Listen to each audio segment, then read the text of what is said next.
ગોરખનાથના બે ઉપદેશો છે. એમાંથી પહેલો ઉપદેશ, ગોરખનાથ એવું કહે છે કે તમારી અંદર ઝાંખો, એ જ પરમ સત્યનો રસ્તો છે.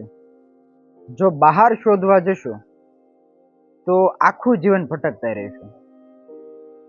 ગોરખનાથ એવું કહે છે કે શાંતિ, સત્ય કે ભગવાન તમને ક્યાંય બહાર નથી મળવાના, કે નથી મંદિરોમાં મળવાના, નથી લોકોમાં મળવાના, કે નથી દુનિયામાં મળવાના. એ પરમ સત્યનો રસ્તો એ તમારી અંદરથી જ છે.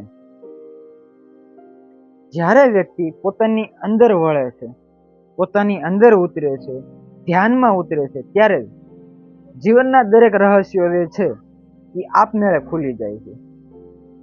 ગોરખનાથ એમના બીજા ઉપદેશમાં કહે છે કે શ્વાસને સાધો તો મન શાંત થાય છે, અને મન શાંત થાય એટલે પરમાત્મા સ્વયં પ્રગટ થાય છે. વિચારોને કાબુમાં કરવા જશો ને તો મુશ્કેલી ઉત્પન્ન થશે, મુશ્કેલી પડશે. એટલા માટે શ્વાસને ધીમો અને સ્થિર કરો, જેનાથી તમારું મન આપમેળે શાંત થઈ જશે. અને જો મન શાંત થયું એટલે તમારી અંતર આત્મામાં છુપાયેલો જે પ્રકાશ છે એ તમને દેખાશે. અને આ જ ગોરખનાથનો માર્ગ છે. તો મિત્રો, તમે પણ આજે એક ક્ષણ બેસી શ્વાસને અનુભવો. શાંતિ તમારી અંદર જ છે.